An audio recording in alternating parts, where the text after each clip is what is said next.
Tila maging si Senator Bato de la Rosa nga ay naiipit na din matapos ng ilaglag ni alias Tutoy na di umano'y kasabwat o tuta daw ito ni Atong Ang at may nalalaman din umano ito sa pagkawala ng mga sabungero. Ayon pa kay alias Tutoy, alam din daw ni Senator Bato kung ano ang nakakakilabot na ginawa ni Atong Ang sa mga missing sabungeros. Nagbigay na din ng pahayag ngayong araw ang kampo ni Senator Bato at pinabulaanan ang paratang ni Tutoy. Tila wala na nga daw sa katinoan ang pag-iisip ni alias Tutoy dahil kung sino-sino na daw ang dinadimay nito sa isyo ng mga nawawalang sabungero. Samantala narito naman ang video kung paano nang inag ang lahat sa salaysay ng mga naiwan ng biktima. Hindi namin alam kung anong nangyayari po dun sa mga tauhan. Sana po mabigyan po ito ng aral kasi isa pa po yon kaya po kami nandito. Hanggang umabot nga po kami dito, sir. At salamat naman po na paunlakan niyo po kami na maano dito.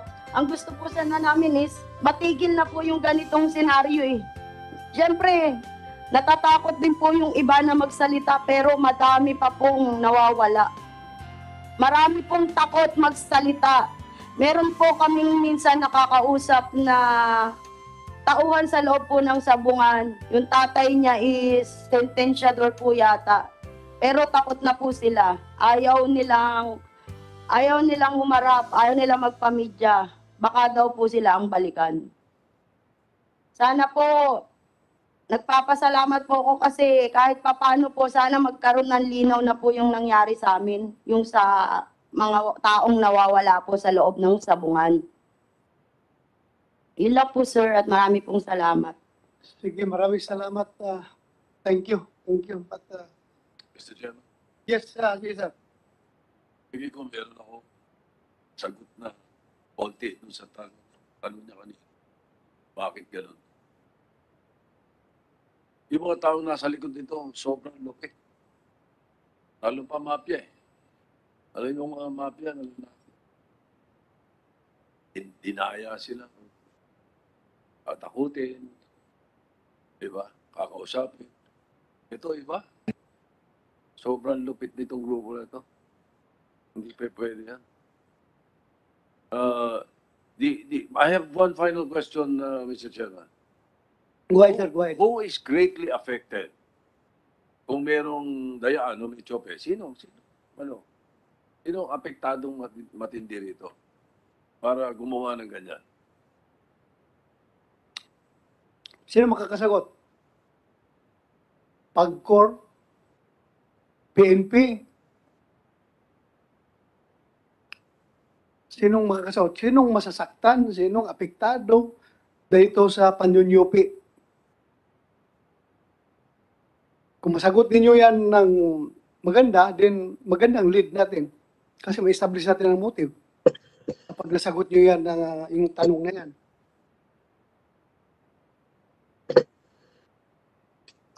Tinanong ko na kanina si Atty. Santos kung sila ba'y masasaktan.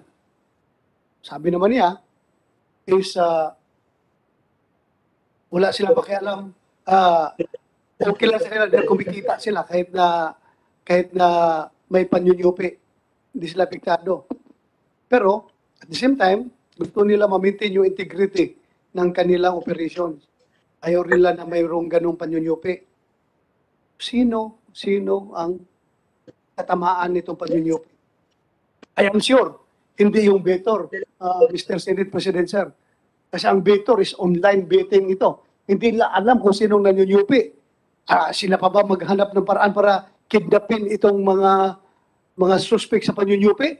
Natalo na nga sila, maghanap pa sila ng problema. Sobrang lupit na itong mga tao to sapagkat palagi mo may nanyonyope. Eh di mga nanyonyope ang kausapin nila o takutin nila or whatever. Kung ano man yung gusto nila. Hindi dadamay nila yung driver, dadamay nila yung naghatid, dadamay nila yung kapatid, sumama sa kapatid. Wala silang utak. Pati asawa, sir. Pati asawa na buntis ng 4 months old. Sinamang winala. Grabe ka, kung ito, grabe ka heartless, fearless itong grupo na ito na gumawa ng krimen. Damay lahat na inosente. driver. I hope this reaches the attention of the President. Palagay ko, pagka si President Duterte kumilos dito, heads will roll. Yes, Mr. Senate President, sir. Meron pa rin isang 14 years old na nawawala. Ay, isipin mo, bata ito, 14 years old. Si Maison Ramos, nawawala. Kasama siya sa case number 4. Kasama siya sa 1, 2, 3, 4, 5, 6, 7. 7 na tao na nawawala sa W. Pitmaster, Santa Cruz. Grabe naman ang mga tao na ito. Wala nang patawad, pati bata. Kaya yung patayin yung bata? O kung nakikinig kayo ngayon, kung sino man kayo, hindi ko malubos maisip bakit ganun ginagawa ninyo. Pati bata, patayin ninyo. Ilibing ninyo. Putang na kung mangyari yan sa anak ninyo. Hindi ba? Alam ko may mga anak rin dito, itong mga gumawa nito at yung mga nasa likuran ng gumagawa nito. May mga anak rin kayo. Pag ito'y mangyari sa inyo, I don't know kung anong feeling ninyo. Makikita kayo. Kagaya nung Godfather, nung mafia, nung namatay, yung nadisgrasya yung kanyang anak. Ganon rin yung feeling niya. Mahirap. Siguro, again, nagpapasalamat ako sa inyo, ha? Case number 2, victims, family victims of case number 2. Meron pa tayong 4 remaining cases. Tanungin ko lang muna si Gov. Chairman Baham Mitra kung paano nila nire-regulate itong mga gaffers, itong mga handlers. Alam ko, kontrolado ito ng Gov. Can you enlighten us, Chairman, Gov. Chairman Abraham Mitra, sir? Thank you very, very much, Mr. Chairman and the honorable members of the committee and resource persons. Good afternoon. Your Honors, the Game Foul Commission used to handle everything about cockfighting in the past.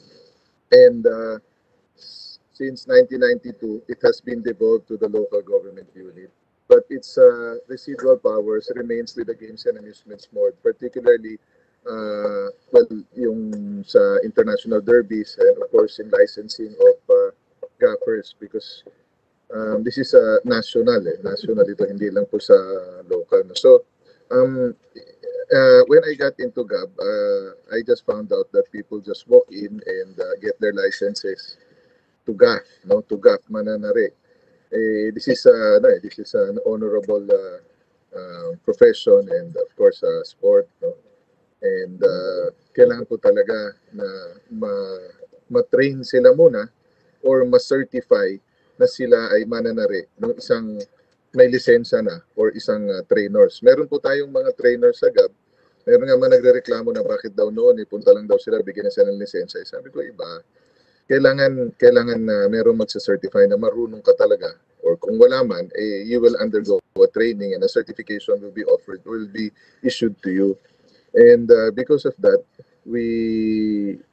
meron na pong mga lisensya na revoke kasi po yung iba nahuli nagtutupada, yung dun sa Tarlac po nahuli nung mismong mga kapwa licensees niya na wala pong talim yung tari, kaya sila mismo ang tumawag sa amin at i-revoke nga po yung lisensya.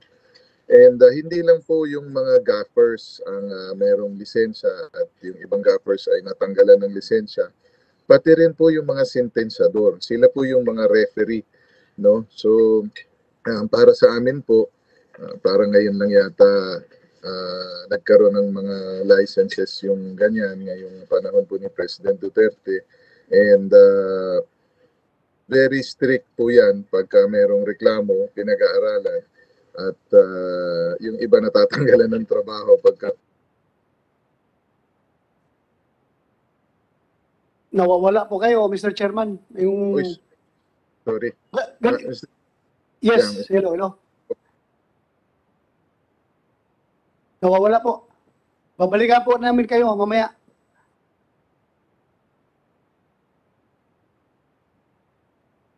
Nakamute po, nakamute. Nakamute ka. Nakamute po.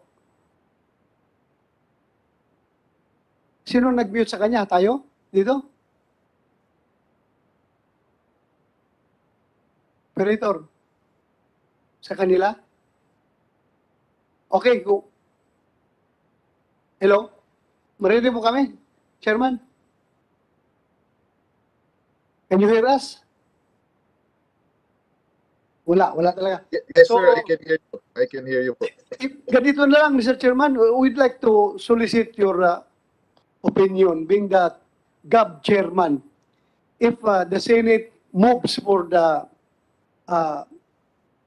suspension of isabong operations, are you with us or you're not going to support us? Yeah, Mr. Chairman, nasa sa inyo po yan. Kayo po ang policy maker, kayo po ang nasusunod. At ang nagbibigay po ng lisensya dito ay ang PAG4. Ang GAB po ay tumutulong lang po sa yung walang game fixing. Kami po ay tumutulong sa paraan ganyan. At kayo po ay ang parating nasusunod. Kayo po ang policy makers. Kami po implementers lang. Hiningi ko lang yung opinion mo. But anyway, ang PAGCOR naman ay nakikiisa sa amin sa panawagan ng Senado na i-suspend mo na itong operasyon ng isabong. And I hope you will forward your recommendation to the President, PAGCOR. Kung talagang gusto ninyo, pakiusapan ng Presidente na i-suspend mo na. Yes, Mr. Chair, as manifested a while ago, we are okay po with suspending isabong. And we will secure approval from the Office of the President, Mr. Chair. Hindi naman siguro ito, kailangan pang dumiretso pa sa Pangulo, di ba? You have the power to suspend if you think kailangan i-suspend based on the resolution coming from the Senate, or you still have to consult the President? We will still have to consult Mr. President as an attached agency, Mr. Yes. Agree with you. Thank you, Mr. Chair. Thank you. So from here, we proceed to case number 3. Change, kuha muna tayo. Change crew. So habang nag-change ng crew dito, start ka na dyan, case number 3, CIDG. Update ninyo, update.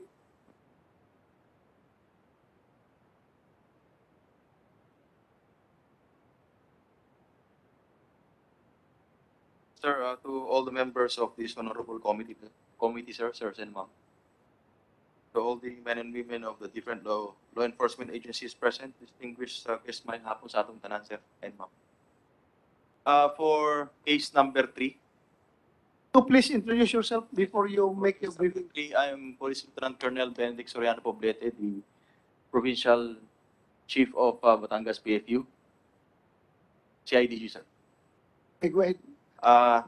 Sir, let me narrate to you the history on how we started with the investigation.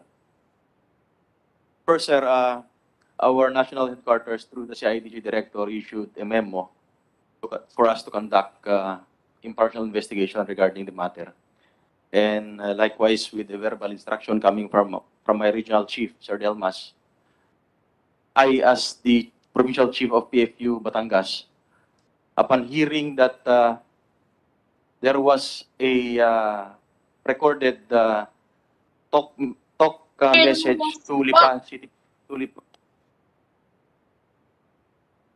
City Police Station, instructed my investigators to proceed to Lipa City Police Station to check whether or not indeed there was a reported case na, kasi sir, yung Hagonoy Municipal Police Station, sir, ay tinawagan po yung Lipa, asking Lipa Police Station kung meron silang arrested na 6 na tao, sir, allegedly involved sa tupada or illegal cockfighting. Ang mga taong ito, sir, ay sila Alexander Quiano, Edgar Malaca, Ricardo Sakdalan, Jeffrey Dipano and brother Nomer Dipano, and the girlfriend of Nomer Dipano, si Jonalyn Labugin. So, together, of course, with the help of the S2 of Batangas Provincial Police Office, we conducted our separate investigation. And In the course of our investigation, we were able to collect different sworn statements from witnesses, also with the help of the COP of Hagonoy Municipal Station and Kalumpit Municipal Police Station, who first provided us the sworn statements. And while we were digging on the investigations to know if indeed this is a case of game fixing, luckily, sir, medyo nagkaroon tayo, sir, ng konting connect to connect all the lines, dotted lines na hindi pa namin nalalaman, natutumbok nung una.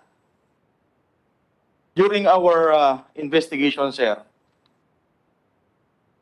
according to the sworn statement issued by, actually, it is not a sworn statement. If Ma'am Shane Dipano Umali was here. Wala po siya, si Ma'am Shane Dipalio. Okay. Ma'am, for the information of everybody, Ma'am Shane Umali Dipano is the legal wife of the missing Nomer Dipano. Siya po yung legal wife po. Nagkahiwalay lang po sila. Kasi naging girlfriend na po ngayon ni Nomer Dipano, yung nawawala po na babae sa Cavinti, Laguna, si Ma'am Jonelyn Labugin. Kumbaga parang medyo hiwalay na po sila, sir, nung legal wife niya. When my investigator called Shane Dipano Umali, Ma'am Shane Umali, he forwarded us on her FB account, sent through Messenger, yung Matira Matibay 12-stock derby entry. And in that certain entry, dun po namin nakita, sir, na ang ginamit po ng grupo na ito na entry ay yung Caveman Extreme, which is being financed and owned by a certain Kevin Di Mayuga. This Kevin Di Mayuga is a resident of Santo Tomas, Batangas. So medyo malapit lang po sa amin. So napuntahan po ng mga investigators natin ito. Unfortunately, during the visit, Kevin Di Mayuga is no longer there in the area. Hindi na po siya natatagpuan. And upon communication with the handler nung farm nila, yung farm po nila is Windjammer Game Farm, which is owned by Joselito Di Mayuga, the father, and now with Kevin Di Mayuga. Ang sabi po ng handler dun is, matagal na po namin hindi nakikita si Kevin Di Mayuga. Okay. From there, sir, nalaman din po namin na mayroon pang ibang tao pala na nagbuo dun sa grupo. Nagbuo dun sa grupo from Hagonoy and Kalumpit. Kasi, sir, kung titignan po ninyo, dun sa screen po sana, sir, kung mapakita po sana natin ito, sir. Pakita mo kung meron kang material. Si Alexander Quijano, sir, and this Barangay Kagawad Edgar Malaca, and Marvin Villanueva are all from Hagonoy, Bulacan. Tatlo po sila. And Ricardo Sakdalan, Sakdalan.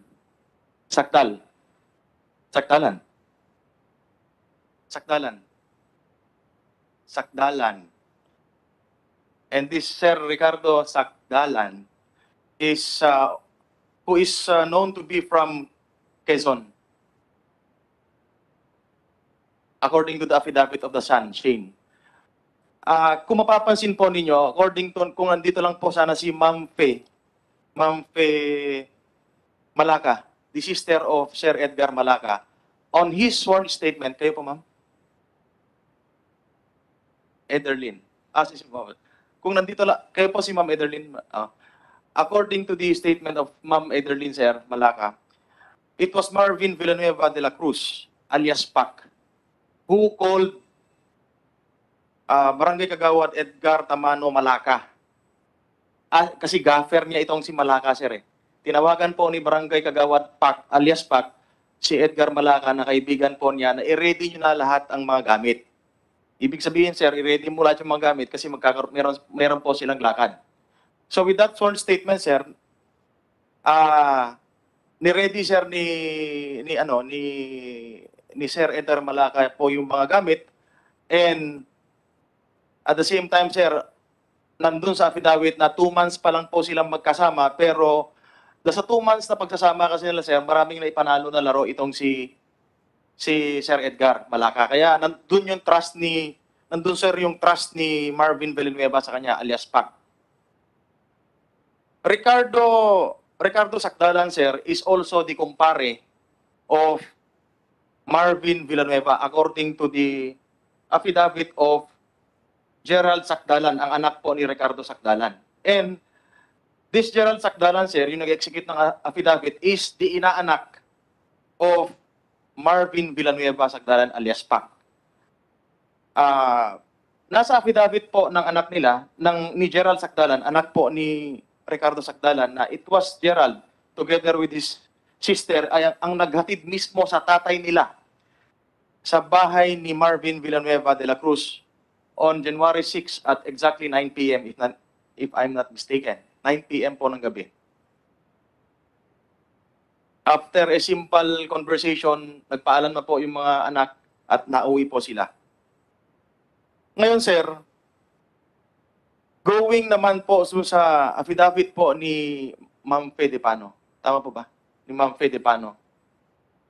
On the part naman po ni Nomer De Pano at saka ni Jeffrey De Pano, yung anak po ninyo, ma'am. January 5 po sila umalis. January 5 po sila umalis, like 5:30 in the afternoon. Umalis po sila ng Bulacan. And Mr. Nomer De Pano rented a white van with plate number NDB 1338 to a certain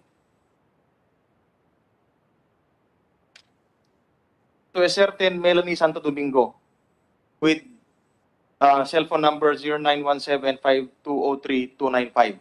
Okay. At first, we were able to talk with Ma'am Melanie Santo Domingo and he confirmed. But then in the other conversation po, hindi na po siya masyadong ganun interesado makipag-usap sa amin, sir. So medyo napuputol na po yung conversation. Hindi na po siya sumasagot na ganun kasi we all know the feelings siguro, sir, na takot lang din talaga siya.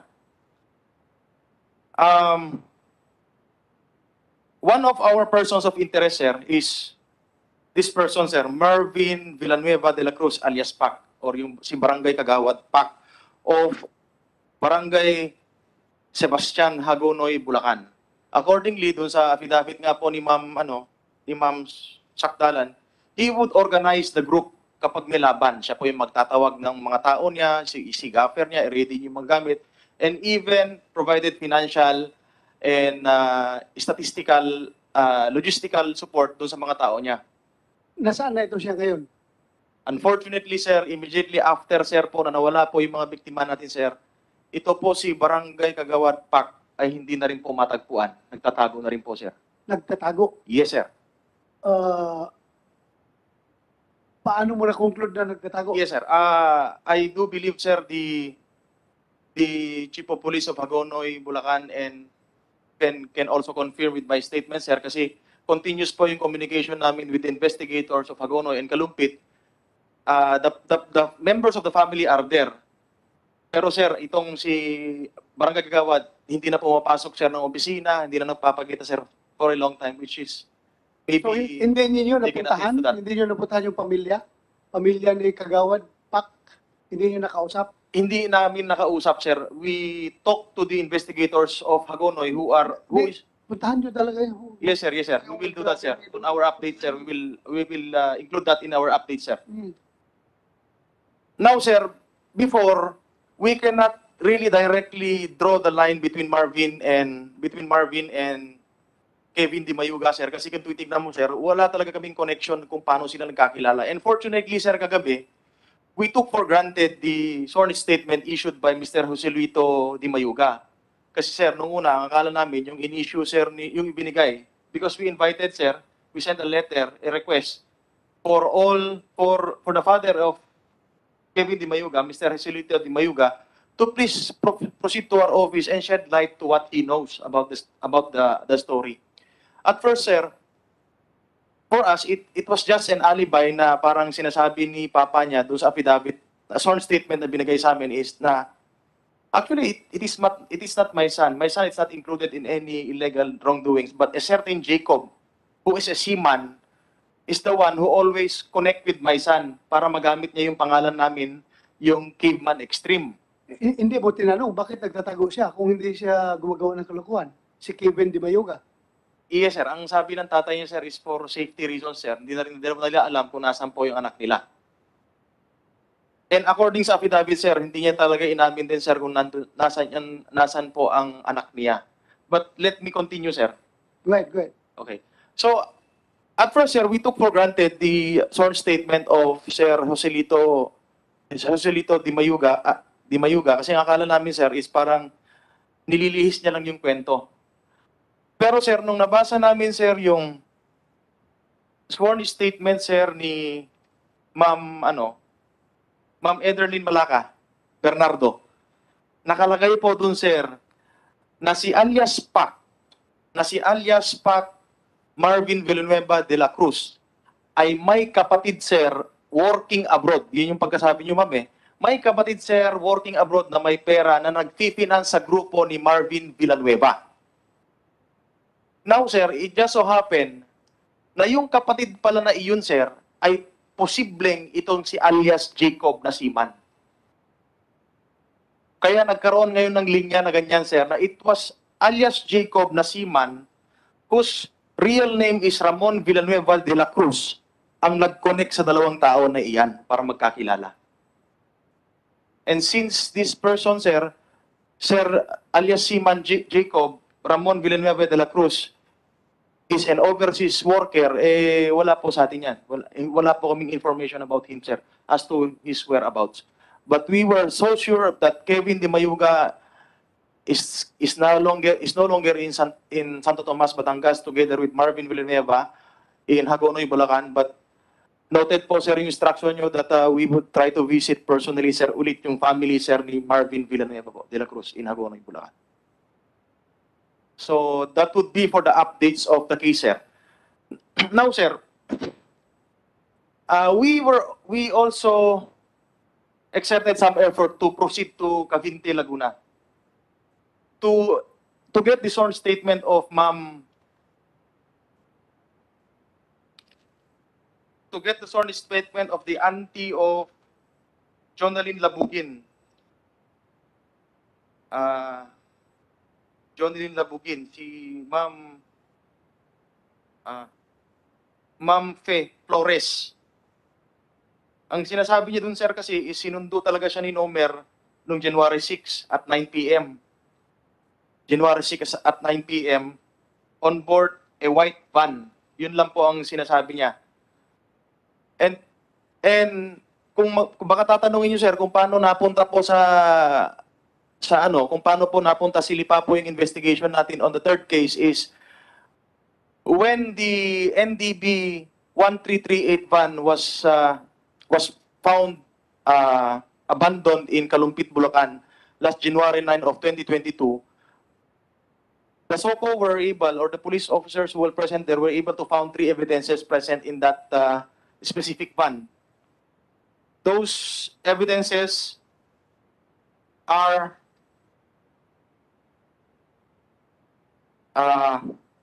ID entry pass na may nakalagay po, sir, na AA Cobra Game Farm.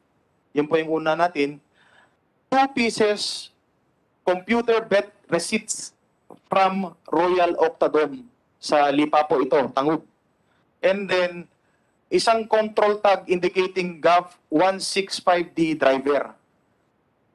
Those were the 3 pertinent documents found inside the abandoned van that pushed our investigation to continue digging more evidence in Royal Octadome located in Lipa, Tangub, Lipa City, Barangay Tangub. Yes, sir. Alam, napansin mo ba na parang mayroong pattern except doon sa van na hindi na may balik, lahat ng sasakyan ay binabalik doon sa origin. Yung taga Tanay Rizal, binalik yung FX. Itong taga Kalumpit, Bulacan, binalik sa Kalumpit, Bulacan yung kanilang sasakyan. Parang, Yes, sir. Actually, sir, I have a conversation with Sir Ochavo, the Provincial Director of Bulacan, a while ago, and that was one of the topic na, yun nga, sir. This is one way to mislead the investigation, sir.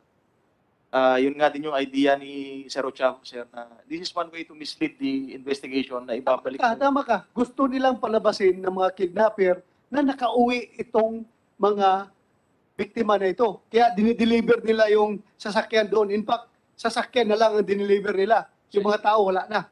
Yes, sir. So, that's how they mislead the investigation. And, Latent prints daw. Ano ba ginawa ng suko? Mga latent prints din sa sasakyan. I Wala? have any record pertaining to latent prints, sir, na Importante yun. sakyan. Importante yun. Kasi kahit lang sa Manubila na lang, Manibela, dapat may suko. Sino bang chief of police ng Kalumpit? Hindi kayo tumawag na suko? PD ng Bulacan. Hindi ba kayo tumawag ng suko? Wala pa rin. Ganun pa rin yung style niyo pag-imbestiga na bara-bara pa rin. Wala pa rin suko. Meron na tayong suko everywhere. Hindi niyo magagamit. But anyway, okay ka na sa presentation mo? Okay, para... Meron pa kaming isang update, sir, but Sige. I can, hindi pa masyadong luto, sir. I can open up this on the next meeting. Pero if you want, we could invite this person, sir, kasi vital din siya. Sige. Okay na. Okay na, sir. Yes, sir. Okay na po, sir. Okay. Thank you, sir. Attorney Santos, yung lipa, sa inyo pa rin, di ba? Yes, Mr. Chairman. Lipa na arena, inyo pa rin. Yes, Mr. Chairman. We hold events there. Sige, thank you, Attorney Santos. So from here, we proceed to the family of the victims, the sister of Edgar Malaka. Ma'am, please.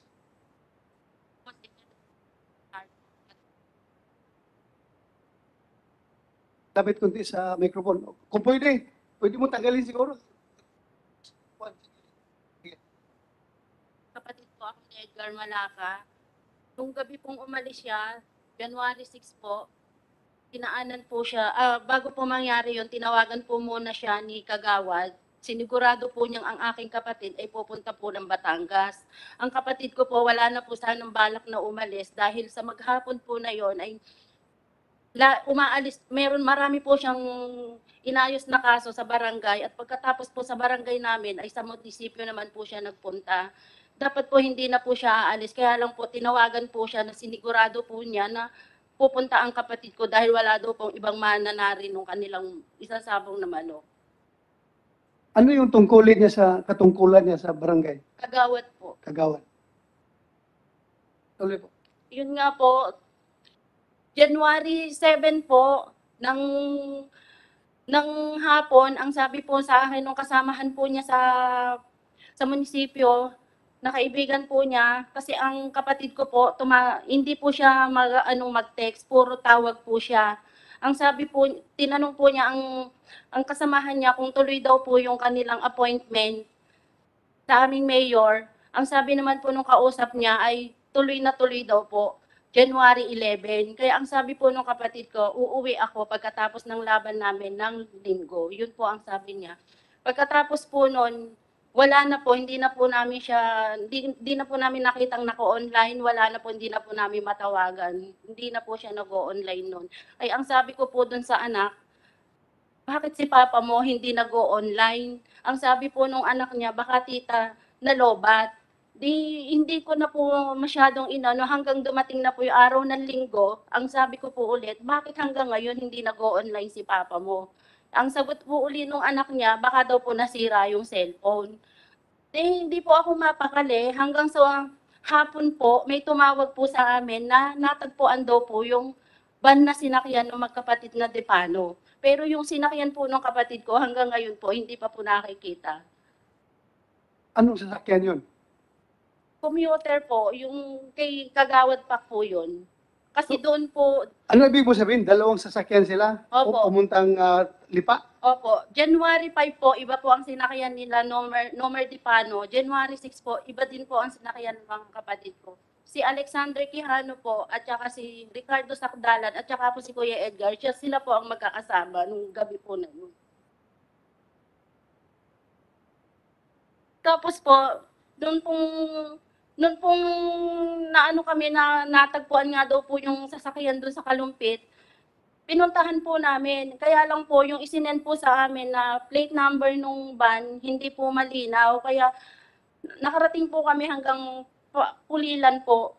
Pero wala po kaming nakita. Hanggang sa natagpuan po namin, meron abandonadong van po doon sa may Kalumpit na malakas po yung kutob ko na yun po yung sinasabi nila. Hanggang sa umabot po ng gabi, nagkita-kita po kami nila sa munisipyo po ng Hagonoy. Doon ko po nalaman na yun na nga po yung sasakyan na nakita po namin sa Kalumpit.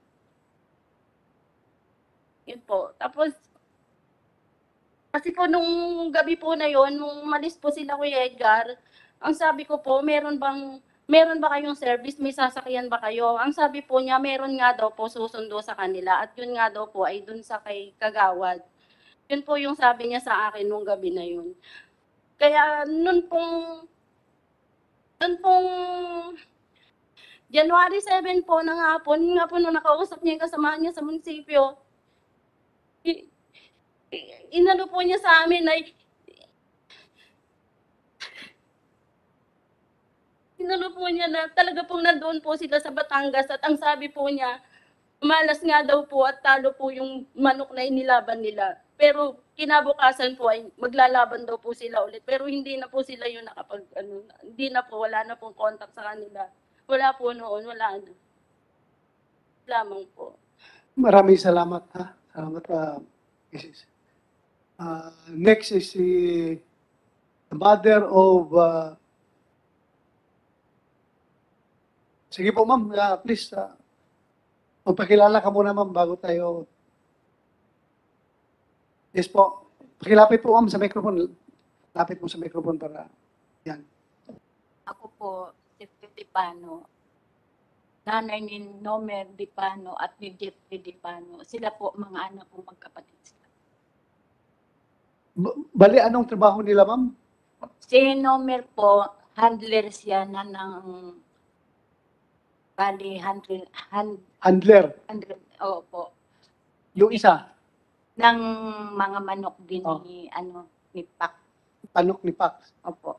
Yung isa na... Yung isa po, yung anak kong si Jeffrey, bali, inanyayahan lang ng kuya niya dahil kulang daw sila sa tao. Sumama lang. Opo. Sa totoo lang po, si Jeffrey hindi marunong magsabong. Dahil nga lang kuya niya nagyaya, pinagbigyan niya. Dahil may trabaho naman yung Jeffrey sa amin. Hindi naman sila talagang may trabaho yung Jeffrey ko kahit kunti lang ang kinikita, masaya na siya doon. Iyon nga po, nung umalis nga sila, itong Jeffrey hindi ko alam na sinama ng kuya. Kaya nung nalaman ko na sinama tapos hindi naman si Nomer nagpaalam sa akin na mama kasama ko si Toto, si Jeff. Hindi po. Nung nagatid lang ako ng gamot na para sa manugan ko, dun ko palang nalaman na sinama niya si Toto. Kinabukasan nun, yun ang balita. Pumunta na si Shane sa amin, Umali, yung asawa ng anak kong tunay. Si Shane Umali. Na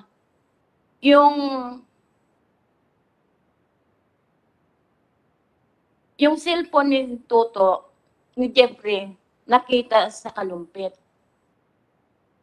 Doon na kami nagtaka. Bakit nasa Kalumpit? Sinong nakakita? May nakakita lang po kasi tinawagan ni Shane yung mga cellphone nila, hindi nga sila po makontak. Okay. Tapos, tinawagan nila yung cellphone ni Toto na kontak. Okay. May nakapulot daw doon sa Kalumpit. Tapos saan ngayon ang cellphone? Ngayon ang cellphone nasa ano na ng Si IDG? opo. Nasa inyo na ang cellphone nito? Na-recover? Saka basta kinuha ng nag-imbestiga. Sino nag-imbestiga? Anak, alika nga dito, hindi ko kasi magan. Apo. Na-turn over sa inyo, si IDG, ang cellphone na na-recover? PNP ata ang kumuha. Local police. Local police. Ang sa Krami po. Nasa Krami na. Opo. May Yan ang asawa ni Jeffrey. asawa ni Jeffrey. Opo. May dalawa silang anak. Ay, 3. Sir Chair, yung cellphone daw sir na sabi ng PD ng Bulacan sir pinadala sa ACG through RACO Region 3. Salamat. Yun po. Kaya doon kami kinabahan po. Bakit andoon yung ano? Kinabukasan, kumilos nung dalawa kong manugang, si Shane at saka si Arian, nakunin nila yung cellphone ni Toto sa barangay ng Kalumpit.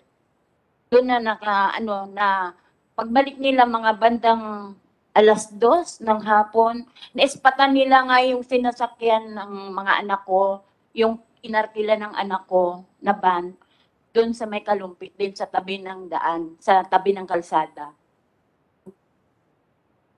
Kaya, nung makumpirma namin na nga yun yung van, agad-agad kami nagsipuntahan kami doon. Andun yung mga gamit nila, kumpleto ang gamit ng mga anak ko, pati yung mga kasamahan niya. Kumpleto po. Pero sila lang ang wala.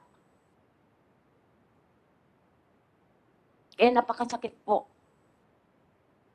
Hindi mo malaman kung ano nangyari sa kanila. Hanggang ngayon po wala kaming lead kung ano ang mangyayari. Sige po ma'am, we will hope na after this hearing, meron tayong makikita magandang development. Maraming nakikinig ngayon at sigurado ko yung ibang suspects doon Sana ay sino man humahawak sa kanila, bigyan naman nila ng chance. Kasi yung iba doon tulad ni Toto, ni Jeffrey, walang alam yun sa sabong. Sinama lang ng kapatid. Yung anak kong pananay ang may tagadala siya ng tagakuha siya sa farm. Siya doon sa entry na yun. Ewan ko kung mga anong entry na yun. Wala akong alam. sige po ma'am at sana kakaroon na magandang development. Meron ka pa sasabihin? Wala na po. Yun lang po. Maraming salamat po. Maraming salamat. Thank you po. Thank you. Si sister ni Edgar Malaka, anong trabaho ni Edgar? Kagawad at the same time, paano siya na-involved doon sa grupo na yun na umalis? Magsusugal lang o gaffer siya or gafer siya or handler? Kaya lang po siya nakilala ni Pac kasi po nung time po na naglaban po sila ng San Fernando, wala po silang mananari. Siya po yung nabunot nila. Mula po noon, kinuha na po nilang mananari yung kapatid ko. Okay, so mananarin siya. Thank you. Maraming salamat. So, ma'am, thank you ha. Maraming salamat. Patuloy na tayo magdadasal na sana buhay pa at makikita natin sila muli. Thank you ha. So from here, we will proceed to case number 4. Case number 4. While wala atang dumating na pamilya ng mga victims ng case number 4, diretso na tayo sa PNP, yung inyong update sa investigation.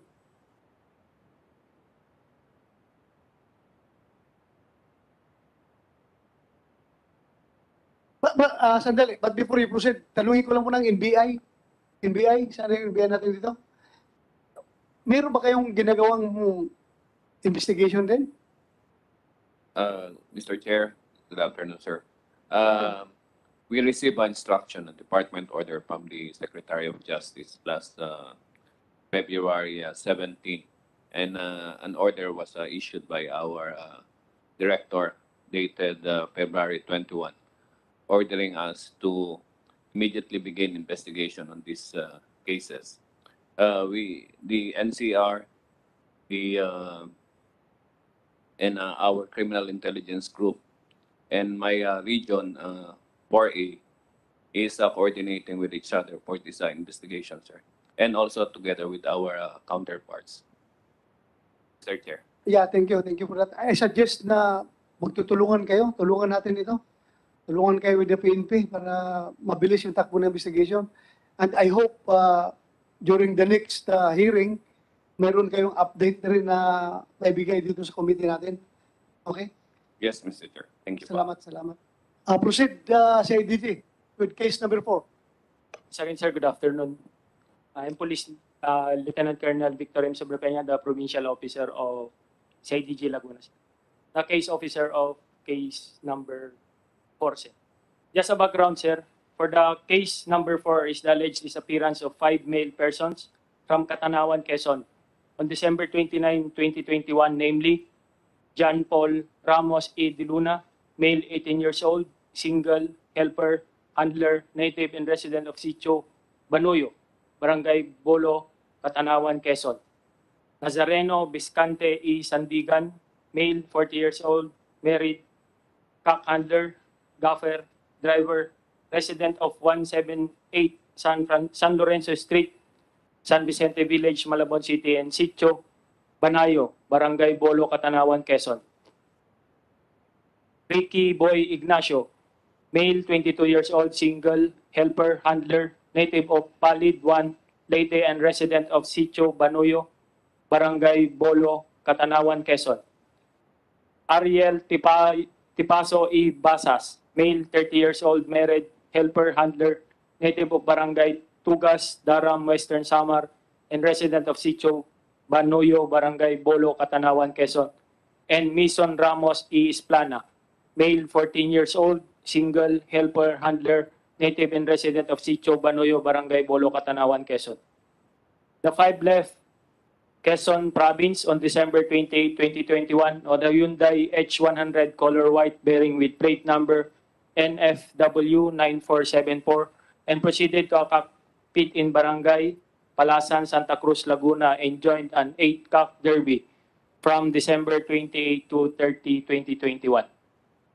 The said cockpit arena in Barangay Palasan, Santa Cruz, Laguna and was issued with a business permit by Santa Cruz LGU under registration name United Association of Cockpit Owners and Operators of the Philippines Incorporated.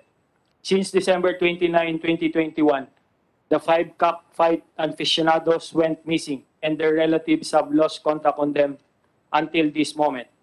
On January 2, 2022, report is Arnolfo Macapas E. Hangkan, co-worker of missing persons, 42 years old, married, high school level, driver, native of Labasan, Zamboanga del Sur, in Francisca D. Luna Ramos, mother of John Paul Ramos, missing person, 50 years old, married, elementary graduate, native and both resident of Sitio, Banuyo, Barangay Bolo, Catanawan, Quezon, personally appeared at Catanawan MPS and informed that said missing persons were nowhere to be found. So nag-report sila, sir, yung mga relatives sa Catanawan MPS.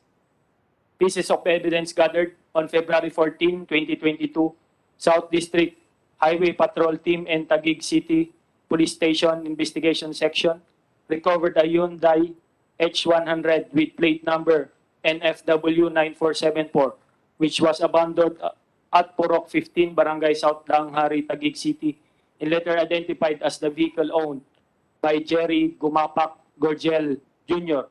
with address at 614 Penarobia, Binondo, Manila, NCR, the financier of the alleged missing persons from Catanawan, Quezon. On February 15... Nasaan na ito? Nasaan na ito si Corgel?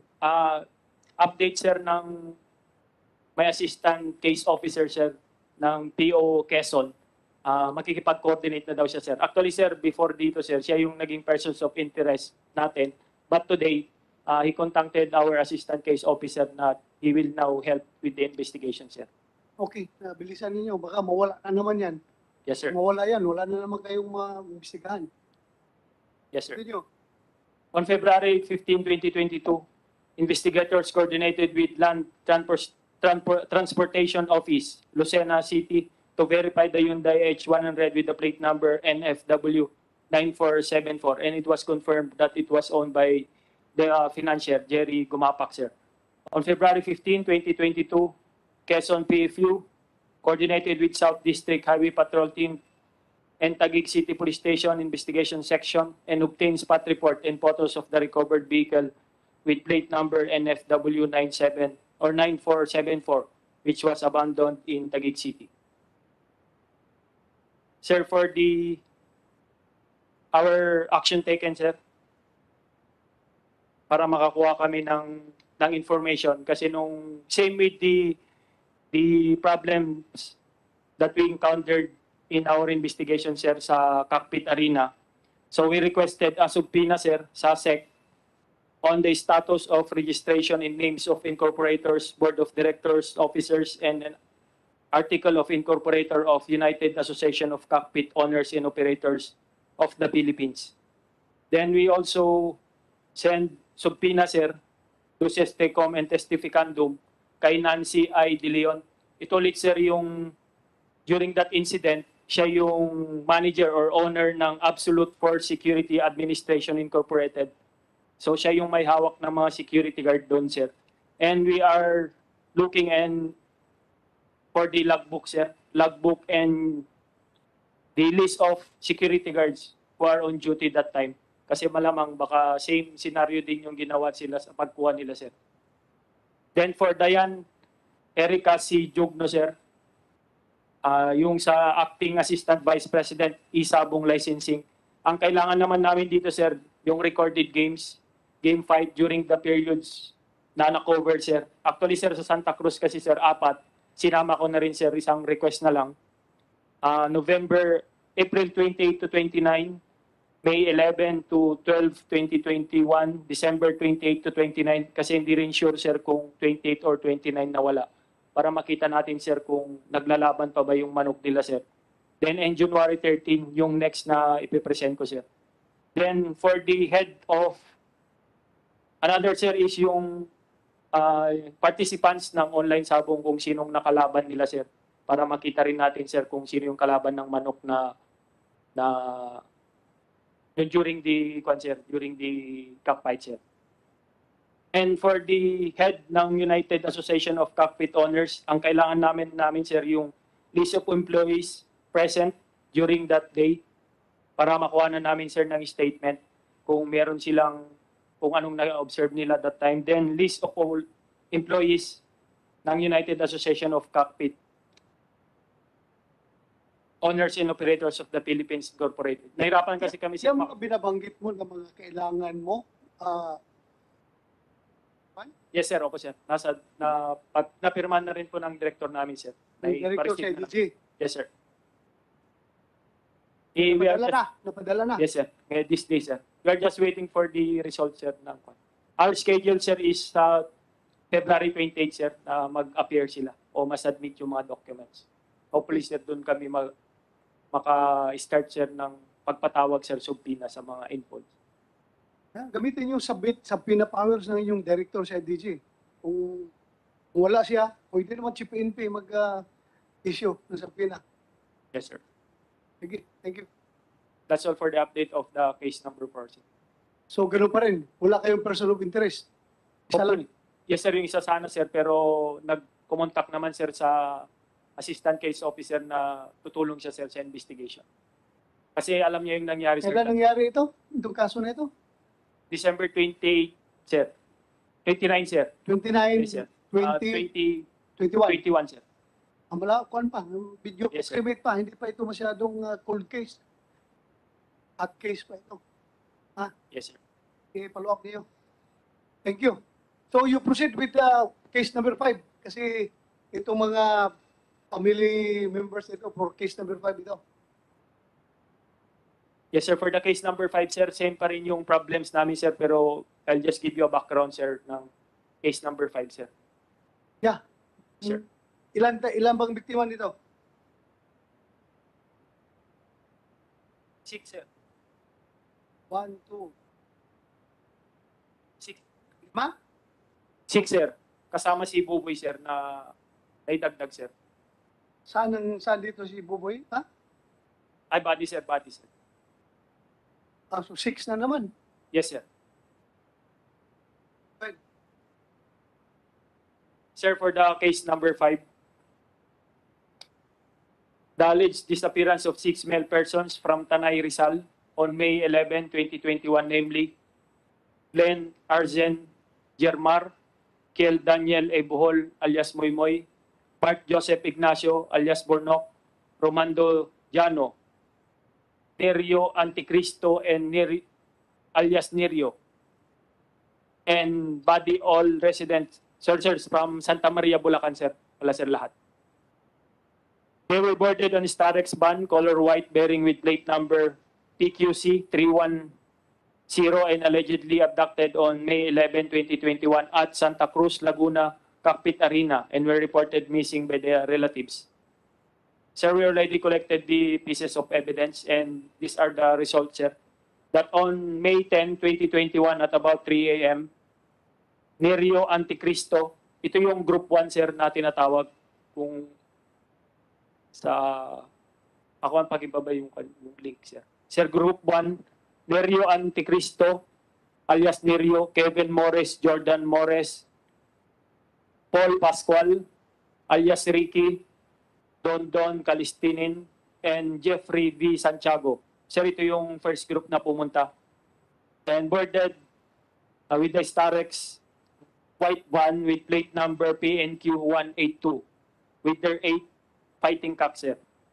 That on May 11, 2021 at about 11 a.m., the second group, Jericho Ignacio, Gerald Ignacio, Glenn Germar, Mark Joseph Ignacio, alias Bornok, Kiel Daniel Bohol, alias Moymoy, Ronald Llano, alias Buddy, and Lowell Oropesa from Santa Maria, Bulacan, went to Santa Cruz, Laguna to also participate for a cockfighting event, 3-cock derby on board Starex van with plate number PQ3310.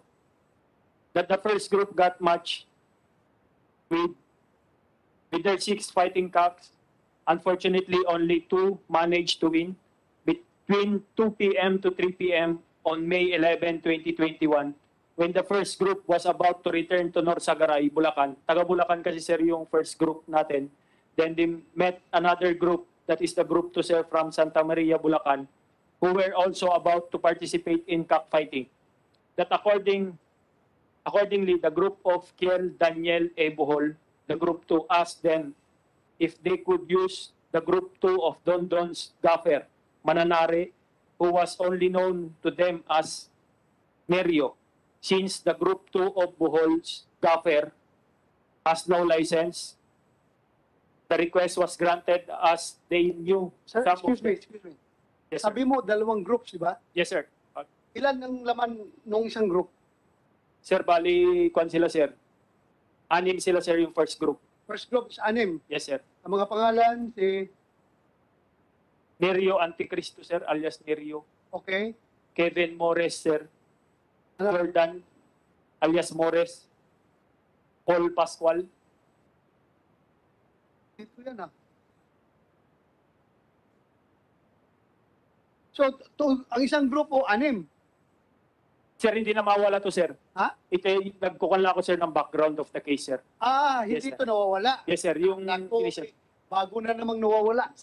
Yung background of the case, sir, kung Background of the case lang ito. Yes, sir. Kasi may Dalawang nahalo. grupo sila. Yes, sir. Ang nawala dito yung isang grupo lang. May nahalo, sir. May yes, sir. May hiniram, sir, na isa. Then yung 3 sa second group is nakauwi, sir. Natakot tuloy ako. Akala ko bago kayo na-discovery na naman na another group na hindi kasama sa group 5. Yes, Sige, patuloy mo. That is based on the search statement ng mga nakuhanan namin. Sige, Statement. That between 7:30 p.m. to 8 p.m. of May 11, 2021, Kiel Daniel Bohol alias Moymoy came out of the arena sa Bungan, went to their cock house, resting place of the fighting cocks, which were beside of Don Don's group cock house, that Don Don's group noticed and heard that Moymoy was using his cell phone, then told them that Bornok informed him, Moymoy quoted, kailangan ka dito, may problema ang grupo natin. i-hold tayo ng management. And alias Moy Moy went inside to the cockpit arena and never went back. That when alias Mores knew that the group number 2 of alias Moy Moy has a problem, he immediately told their group 1, Dondon's group, to leave the place in order not to get involved in the problem of group 2. Thereafter, Jeffrey B. Soriano, alias Ipe, went to the adjoining cock house of alias Moy Moy's group 2, which was beside to their assigned Nipa hut, and told Jericho Ignacio, Gerald Ignacio, and Luel Oropesa to join them in going back to Bulacan because their group has a problem according to Moy Moy. Ito sir yung mga hindi nakapasok kasi sa sabungan. Diyan lang sila sa labas. Nung nalaman nila sir, pinakon na sila sir, pinauwi na sila. Then yung persons of interest namin sir, yun nga si Jordan sir, alleged middleman insider from Cockpit Arena. Ito sir yung hinahanap pa namin sir. Si Kevin Alias Morris. Jordan. Yes, alias Morris sir. Kevin Morris Jordan sir. Kevin Morris Jordan. Yes sir. Ano ito siya? Sir, bali sir yung parang middleman sir pag may pumupunta sila doon sir, siya yung alam niya sir yung nangyayari. Middleman. Kaya yung sa statement sir ng mga relatives sir, siya yung nakakaalam kung ano talaga nangyari sa mga nawawala sir. Tapos there is a possibility na alam niya rin sir kung sinong kumuha o nang hold sa kanila sir sa loob ng cockpit sir. So hanapin mo ito, ang tao na ito. Yes sir. Mayroon na kayong address? Ngayon sir, meron sir, pero as of this time sir, pinuntahan ng investigators natin sir, wala na siya dun sir. Wala na siya doon. Baka pati yun, wala na naman. Hanapin nyo ha? Yes sir. That's why sir, for the case number 5, subject missing persons were identified as Kel Daniel A. Bohol, alias Moy Moy, Glenn Arzen Germar, Mark Joseph Ignacio, alias Bornok, Ronald Jano, Nerio Anticristo. Ito sir yung hiniram nila sir na gaffer ng group number 1 na napunta sa group number 2. Then yung alias Buddy sir, no known family and only Moy Moy knew him among the aficionados. Bali ito sir, wala kasing family, kumbaga na nag-join lang doon sir sa kanila. Katiwala lang sir. And for the request sir, same request was forwarded to the concerned offices para makakuha kami sir ng information. That's all for the case number 5 sir. Maraming salamat. Ha? Hanapin nyo yun, yung sinasabi ko kanina. Let's proceed with the family of the missing victims. First, we start with the mother of Kel Daniel Bohol. Ma'am, you have the floor.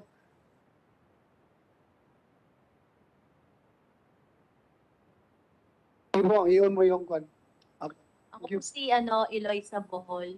Yung pong anak ko po si Kel Daniel Bohol. 24 years old po siya. Si Kevin Morris Jordan po, pamangkin po siya ng asawa ko sa pinsan. Ali po yung anak ko po, tsaka po si Glenn. Wala pa po silang isang buwan natutong magtalpak. Doon po nanggaling yung kasi magpinsan po bali sila ng Ringan.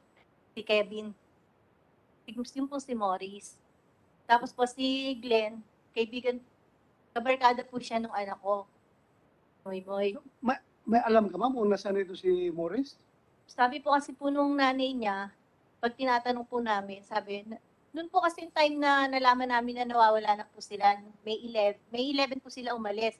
Nagtaka po kasi kami, sabi sa kwento po nila sa amin, dapat daw po, ang laro daw po nung dalawa, yung meron po kasing promoter.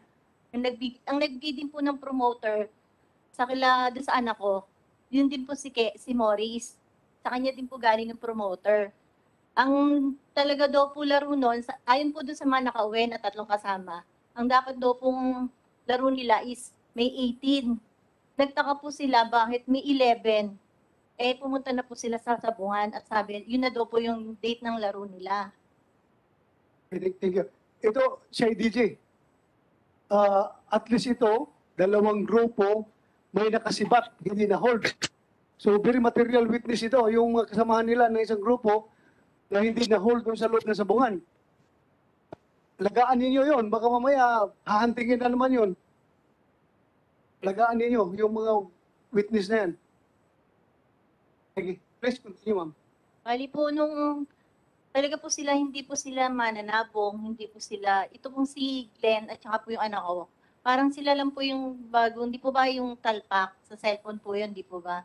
Doon pa lang, wala pa po silang isang buwan natututong mag-talpak. Parang ang nangyari po, naglaro sila sa bahay namin, naglalaro po ng talpak. Tapos nag-isip po sila na parang, siyempre po mga kabataan, binigyan po sila ng promoter ni Morris.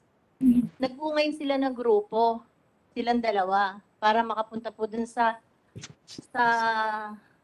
Santa Cruz. Ngayon, dun po nila, si Mark Joseph po, siya po kasi mananari siya na hindi naman po talaga na may lisensya. Yung dun lang po sa mga sabong-sabong lang na pang baryo-baryo lang, ganun.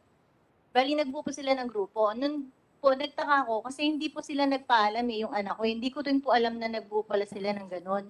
Sila din po yung bumili ng manok nila. Na silang dalawan, sila lang din po 6, mga kasama nila. Nung nagising na lang po ako nung May 11, meron po kasi kaming maliit na tindahan lang po ng mami. Yun na po yung kinabubuhay namin. Pero yung anak ko po na yun, nagpiprint po ng damit yun. Madiskarte po yun sa buhay. Tapos nagising na lang po, sinabi na lang po ng manugang ko, Nay, may problema daw po. Hindi daw sila mito. Naririnig ko silang nagkukwentuhan nila kuya. Sabi, nagka-problema daw, nagka-trouble daw po sila muy-muy dun sa loob ng ng sabungan. Yun, di ginawa ko po, umipo ako sa amin. Tapos tinanong ko yung anak ko, ano nangyari? Sabi ko, yung anak kong panganay ko, hindi siya makapagsalita. Sabi niya, sige nanay, okay na to. Ang ginawa po namin, tinanong ko po yung anak ko talaga mabuti.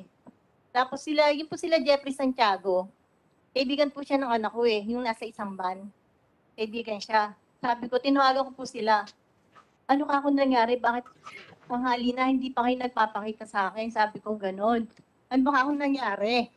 Sabi niya, nung hapon po pumunta sila sa amin kasi si Jeffrey, si Boris, tsaka po yan si Ricky, si Dondon, tsaka po yung 3 nakauwi. Yung kasama po nila sa van, kasama ng mga anak ko sa Tapos sabi nila, tita, nagka-problema na-hold sila sa sabungan. Tumawag daw po si Mimi sa kuya niya, sabi niya, kuya, na-hold kami dito, nagka-problema. Sabi niya ganon. Yung po yung huling tawag ng anak ko sa kuya niya. Nung tinanong ko naman po sila, nung hapon, dumating na po sila sa amin, sa bahay namin. Yung po sila Morris, nagpaliwanag sila sa akin, magpaliwanag na kayo, ano bang nangyari sa anak ko? Sabi ko ganon, bakit iniwanan nyo? Sabi ko ganon. Sabi nila, tita, yun daw po kasing laro sinalihan ng mga anak ko, 3-cock lang daw po yun. Laro daw po talaga ng hindi mahuhusay na manok yun. Hindi po katulad ng mga derby na. Pinaliwanag nila sa akin na gano'n. Tapos sabi nila, tita, nakita kasi na magchochoppy sila Yun po kasi si Morris, ang pagkakilala ko po sa kanya, nagtrabaho po siya sa loob ng sabungan na yun. Yun po yung sabi ng nanay niya. Kasi po, dati hindi po siya nakatira sa Santa Maria. Nandito lang po siya sa Gawin Laguna. Nabenta po yung bayat na lupa ng nanay niya kasi napakarami niyang sinabitan. Ang pakiramdam nga po namin, may alam po si Morris na nangyari dun sa mga yun. Kasi po, bakit nung nawala po yung mga anak namin, isang araw lang siya nagpakita. Tapos bigla na lang din po siyang lumalis nung nagkakaanuhan na po. Yun po yung nangyari. Tapos po, ang biro niyo ilang buwan na po, lahat po nung pumunta po kami sa Santa Cruz nung May 13. Pumunta po agad kami doon. Nung kami po yung nasa Santa Cruz, Laguna na, dumaan po muna kami sa PNP. Nagpasama po kami. Sinamahan naman po nila kami sa Nung pumunta po kaming, nung po sa Sabungan, dumaan po muna kami sa barangay. Sa barangay doon. Nakausap po namin yung barangay captain doon. Sinamahan niya din po kami doon sa Nung sabi po nung police, sila po yung nakapag-usap doon sa may kung po pwedeng, kung nagtanong kami, pinakita rin po na yung entry number entry name nung anak ko, yung bro 1, bro 2, pinakita po talaga na pumasok doon. Pati po yung, pero wala pong, katulad ng sinasabi nila na may mga pirma-pirma, nung nga pumasok, wala pong ganon. Tapos po, yung kwento po sa amin nung nila Ipe, Doon po sa bungando na yon, kukuha ka ng parang yung parang kubo, yung mga hindi makakapasok sa loob, doon daw po nag-i-stay. Kaya yung van nila, 2 van, magkatabi po nilang ipinarada. At yun din po kubong kinuha nila, magkatabi din. Kaya po nung umuwi po sila sabi nila, umalis daw po sila doon ng parang mga alas 12 ng gabi. Nung nalaman na, parang nga ganun, na nagkakaproblema na, nagkakatrouble na daw po doon sa loob. Nung umalis sila doon, nandun pa yung Starex na ginayaman ni Glenn. Kaya po nung kami nandun po sa Santa Cruz, Laguna, una po namin hinanap yun. Kasi kinabukasan lang po nagpunta na kami doon bali May 13 po kami pumunta doon. Wala na po doon yung van. Bigla na lang po may tumawag sa amin na yung pamangkin po yata neto, na yun daw pong van, yung Starex po na sinakyan nila, nandun na daw po sa Santa Maria. Iniwan din po sa may bypass road sa Santa Cruz, Santa Maria. Nung tiningnan naman po, ginawa po namin, tumawag po kami dun sa amin. May tinawagan po ako yung konsehal po ng kay Pumbo. Sabi ko, pre, baka pwede patingnan mo yung sasakyan. Kasi nandun na daw. Baka pwede, patingnan mo sa pulis. Nung dumating na po kami doon, wala daw pong pulis na nag-imbestiga. Sabi ko nga, napakaswerte nito. Dahil bakit hindi man lang inimbestigahan kung sakit? Baka malin mo, sakay sila nung umuwi sila sa Santa Maria, di po ba? Wala man lang pong nag-imbestiga dun sa van. Sinasakit nung dala nila. Ni wala nga pong nakuha fingerprint. Ni wala nga pong nakuha CCTV. Baka hindi pa na-report sa police. Hindi po, kasi po yung kaibigan ko, sabi ko yung kaibigan ko, tita, nagpunta ako sa police ng Santa Maria. Nakipag-away pa nga ako dun At sabi ko, ang sabi daw po wag po sana magalit sa akin yung mga Kasi po, ang sabi po sa akin nun, kung po kasi sekretary ng baryo namin sa kay Pumbo. Tapos sabi niya, pag-away pa nga ako doon kasi sabi niya, bakit? Kamag-anak ka ba? Sabi niya, hindi, inutusan nga lang ako kasi hindi iba sa akin yung hinahanap, kabarkada nila yung anak ko, sabi ganun. Tapos nung dumating din po yung mga kamag-anak po nila, wala pa din daw pong pulis na nag-imbestiga. Samantalang, yun daw pong ban na yun, sabi nung nagbubuko, nakita na nila yun ng 12 ng madaling araw, nandun na daw po yun. Kaya nung kami po, pumunta po kami ng 30 ng umagang-maga ng nandun na po pala yung van na yun. Nasa Santa Maria na yung van. Kaya po kami nagtataka, bakit yung mga pulis Santa Maria, hindi man lang nila inimbestigahan yung van. Tapos po, nung pumunta naman po kami sa lahat po nalapitan na namin Pagkatapos po namin sa Pulis Santa Maria, pumunta po kaming di po ba naglatad po kami sa pandemic po noon. May nagka-COVID daw po doon sa may Santa Cruz, Laguna, yung station doon. May mga COVID daw po, hindi rin po kami nakapasok. Tapos po, bumalik din po kami, siguro mga ilang din po, bumalik din po kami doon. Din po kami ng sabi puro follow-up na lang daw po. Kukonta kami, pa-follow up. Hanggang pumunta rin po kami si IDG Laguna. Yun din po yung sinasabi nila sa amin, follow-up. NBI, Talabas, nagpunta rin po kami. Napakahirap po ng pinagdaanan namin. Kami po, 9 na buwan na pong nawawala yung mga kaanak namin. Pero kahit katitingnan, wala pa po kami nakita na linaw kung nasaan. Siguro nga po, kung buhay man sila o kung nasan man sila, sana naman po, pagpaligay na po natin na nagkaroon nga sila ng kasalanan o sinasabi nyo chope-chope dyan. Siguro naman po, sa loob ng 9 na buwan, na hindi nila kasama yung mga kaanak nila, siguro naman po bayad na sila, di po ba? Napakasakit naman po para sa amin na yun nga pong magnanakaw ikinukulong Yung mga ng rape, kinukulong. Samantalang yung mga anak namin, sabi nyo, nagnyope. Pero ilang buwan nyo na, hindi nyo man lang nilagay sa kulungan. Kung pinakulong nyo na lang po sana, di sana kita pa namin, di po ba? Nasa po yung di ba? Kahit panino mangyari yun, bayad na po siguro sila. Baka sobrang pambayad pa po. Kasi po sa isang magulang, yung hindi mo makita yung anak mo sa 3 araw, baka po napakahirap na po. Ngayon po, nagtatalo nga po yung, kahit po kanina sa amin, nagtatalo po yung isip namin, tsaka yung puso namin. So, sobrang tagal na namin naghahanap. Hindi po kami nagpamilya nung mga una, kasi po 9 months na kami. Nung nag-missing po kami kasi, naman po sana masaktan yung mga media. Nung nagpa-missing po kami, naging 2K po yung share ng mga anak namin. May tumawag po sa amin na media. Sabi niya, pwede po ba kayong makausap? Ano po, bakit po ba nawala yung anak nyo? Nung sabi po namin, tungkol doon sa sabungan, alam niyo po sabi nung media tumawag sa amin, sa sabungan ba? Kasi po pagka sa sabungan, akala po namin simpleng nawawala lang. Hindi na nila kami pinansin. Bakit po ba kami papamedya? Di po ba? Ngayon po, kaya po kami lumabas. Sinabayan na din po namin itong mga ginawa ng, meron po kasing bagong, baka sakali, mapansin po kami. Yun po yung talagang ginawa na. Hindi po talaga, pero kahit minsan po, hindi po namin pinabayaan yung mga anak namin. Lahat po yun, nakarating din po kami sa mga highway patrol ng Bulacan. Nagpunta rin po kami doon kasi humingi po kami ng footage ng CCTV. Kasi po bakit nakauwi yung van? Sinasakyan ng mga anak namin. Di po ba dapat may mga yun? Sabi nila magbabacktrack daw po sila. Ayun po, magsasampung buwan na po mawawala anak namin. Hanggang ngayon, wala pa man pong sa amin na nag-backtrack. Ngayon, meron mga nagtatawag sa amin. Tinatanong nila. Pero nung mga unang nagre-reklamo kami sa kanila, ginagawa lang po nila, pasensya na po kayo, ginagawa lang po nila yung trabaho nila na nagreklamo ka, siyempre haharapin ka. Pero pag talikod mo, hindi ko po alam kung may ginawa po sila.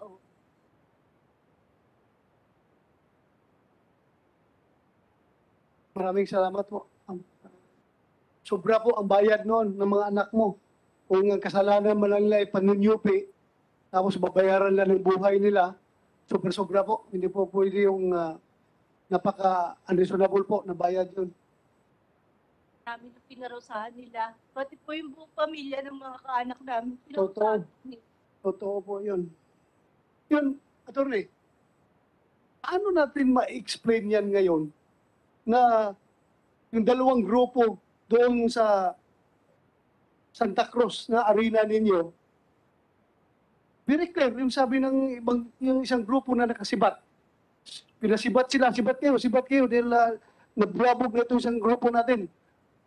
Yung naiwan na grupo doon, yun ngayon ang mga missing. Paano natin explain ngayon na very clear doon sa mga nakasibat na naiwan doon, na hold ng security ninyo yung mga missing person? Paano natin i-explain yan? Mr. Chairman, to be candid, with respect po sa case number 4 and 5, ngayon lang po kami na-apprise sa mga factual circumstances na na-inform po kami dito. We have conducted our own investigation on the matter, Mr. Chairman. Ito, Mr. Attorney. Did I hear you right? You have not even conducted your own? Only with respect to case number 4 and 5 po, Mr. Chairman. Because it is only now that third one person until now, for this Santa Cruz, Laguna, on alleged December 29, 2021, and this May 11, 2021. No, you are not aware of the 31 persons that disappeared inside your arena until now? Ngayon yun lang nalaman. Yes, to be candid po.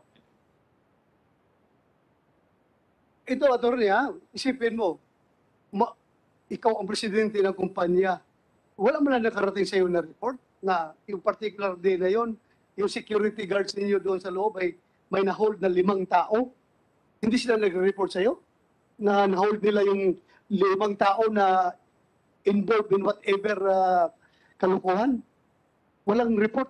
Hinood lang tao tapos walang report sa inyo.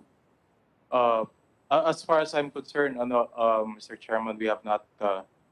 I have not checked the incident reports, but no report has came from. Then please tanungin mo yung security niyo doon. Bakit hindi nag-report sa inyo? That's your moral obligation. Nasa officers of that company. Ngayon na nakarating sa atensyon ninyo na may ganun pala nangyayari, pagkakasuhan mo yung mga security nyo doon, bakit hinold yung tao? Ngayon, missing ang mga tao na ito. Moral obligation natin, attorney, kahit na huwag na natin idaan sa legal na pamaraan, kundi sa konsensya na lang natin bilang tao. Ito ngayon, wala, mga anak nito ilang buwan na. At sabi nung kasama na nakasibat, na nakalayas, na-hold doon sa security guard. Sa security ng Santa Cruz Arena ninyo, Cockpit Arena.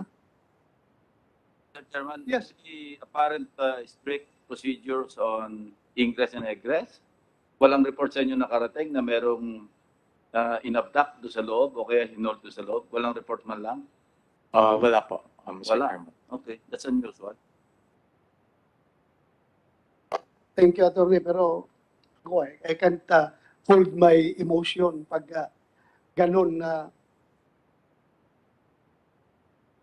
pasensya ka na, ha? Pasensya ka na. But being the president of that company, sana nakarating sa iyo yung report. Yung mga tao na yun, na bakit inold nila, hindi wala man lang. Nawala na lang na parang abo. Yung mga tao na yan, parang bula. Hinold, tapos nawala na ngayon. Ano ngayon? CIDG, yung logbook doon sa Santa Cruz Arena, nasa inyo na? Yung sinabi kanina na iisa lang yung stroke ng handwriting, yung pinagpirma yung mga pangalan, nasa inyo na ba yan? Wala pa po, sir, but we issued a subpoena already. Yeah. Well, Atty. Santos is here. You can just request him to just turn over the logbook. Yes, sir. Can you do that, Atty. Santos? Yes, Mr. Yeah, Chairman. please. Ngayon, attorney, na nakarating na sa inyo yung gravity ng situation. Sana magtutulungan tayo nito. Attorney? Yes, Mr. Chairman. We are also conducting our own parallel investigation. Just Yes. like in the incident in Manila Arena, Opo. Mr. Chair. Tama. Kasi ako talaga na-hold doon sa loob ng sabungan nyo. Hindi nakarating sa inyo ang report. Kahit na kalma lang. Sketch report man lang na, sir, may na-hold kami dito, sir, na 4 na tao, 5 na tao na involved sa ganito. Walang nakarating. At nawala yung mga tao. Anong isipin natin ngayon dyan? Chairman, the thing is, kung isa, 2 gappers lang yung nawala, pwede sabihin natin personal. Pero 31. And there are common denominators, ha? Albert, ano yung mga common denominators dito for you to work on or focus on? The same owner of all the CAC. One. Yes. Second. And yung ano sir, yung WPC, yung kanilang yung online sabong doon sa tatlong yun sir. Aside from that, Yung ano sir, yung nakikita namin dito sa talaga sir is makahanap ng witness sa actual na kung mayroong abduction or may. another common denominator, wala lahat CCTV. Yes. What a pattern, ha? Yes. I was talking to Chief NP kanina, sayang magre-retire ka na pala in 6 days. Yes. So, yung papalit sa'yo, sana can fill in the shoes that you will leave the investigation. Anyway, yeah, thank you. Thank you, sir. Kaya nga, sana, Chief PNP, lagyan mo dyan ng magaling yung astig na sa IDG Director, yung papalit kay Bert Pero. Dahil bigat ito, 31 katao hinahanap na si IDG. Bigyan mo na magaling na investigador na director dyan. Mr. Chair, Your Honor, sir, that's exactly what we're trying to do, even though a very good investigator like Major General Bert Pero is retiring from the service. We have other officers that would continue the work and make sure that the SITG that we have for this particular investigation will continue, sir, the investigation. Let me take advantage of this opportunity, sir.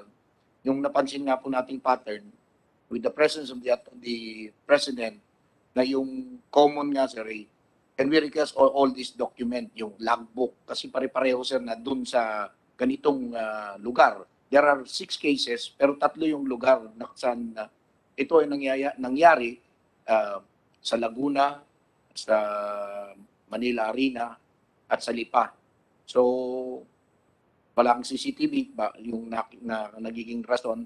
Pero meron po silang logbook, meron po silang records ng mga pangalan din po nung kanilang mga gwardiya na naka-duty sa mga panahon ito, including the logbook, sir, especially in critical days na nangyari po yung pagkawala ng mga sabungero na to. We'd like to take advantage as a commitment also by the representation of that company that these documents be provided to our investigators. Yeah, you can also take advantage of the seemingly sloppy work. Medyo sloppy yung operation nila. So, parang challenge talaga sa inyo yan to solve it. If you cannot solve it, you're sloppier than the ones who perpetrated this disappearances. I have trust, Mr. Chair and Your Honor, to the team that is conducting this investigation. That's why when the directive was given to look into this case, January 13, we were able to backtrack and saw that there were other cases. So rest assured, Your Honor, Mr. Chair, na hindi po namin ito bibitawan, and si Bert Pero can still support us as even if he retires in the service. Hearing all the testimonies from your investigators and the other resource persons, parang far from perfect itong crime na ito. Do you also believe? It's far from perfect yung crime. That's correct, Mr. Chair, Your Honor. Definitely, we see the pattern, we see the commonalities. At the end of the day, if they will continue not to cooperate, we will find ways to make sure that the perpetrators of this crime, missing person or abduction, kidnapping, we will make them answer before the law, sir. Thank you. Yes, go ahead. In addition, sir, there's a seemingly predicament that all of us are facing, especially in the application of search warrants. Madali lang sana to, sir, kung yung search warrant is similar sa mga nakaraang panahon. Wherein today, as we speak, the number of search warrant being approved by the different courts in our country, sir, is dwindling because of the stringent requirements, especially yung body-worn camera.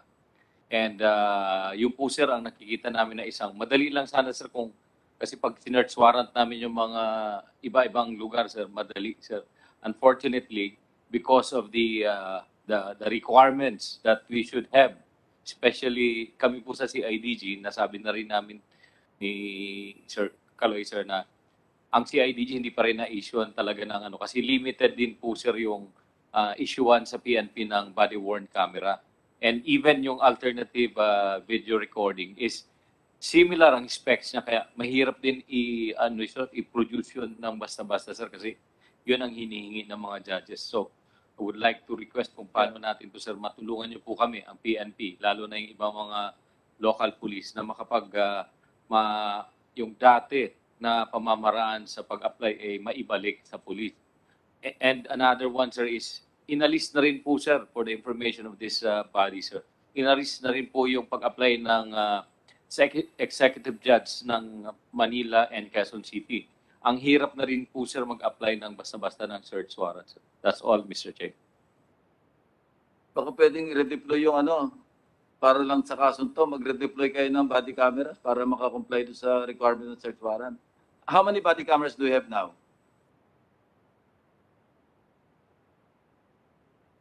Yes, sir. As of this time, we have 2,000 plus body-worn cameras based on the specs approved, sir. And these are already been deployed. We will follow, sir, the instruction of this committee. We will deploy, sir. Yeah, baka pwede lang. Para lang makapokus sa kaso. Will go, sir. Thank you. Tama, pull out lang ninyo, then redeploy. Para kung si IDG wala, bigyan niyo, pahiramin niyo si IDG ng body-worn camera. Oh, temporary lang, sir. Yan. Para comply kayo sa requirement ng court. Thank you. Salamat. Yung case officer, itong particular case number, nasa number 5 na ba tayo? Number 6? Number 5.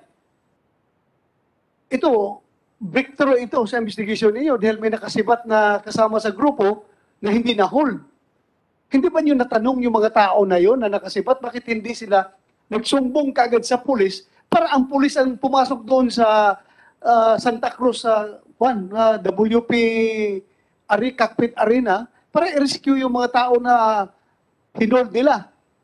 Hindi ba sila nag-report kaagad sa pulis right away nung nakasibat sila? Sir, based sa third statement nila, sir, hindi nila sinabi, sir, sa amin. Baka sa Santa Cruz, sir, nag-report yung mga victims, sir.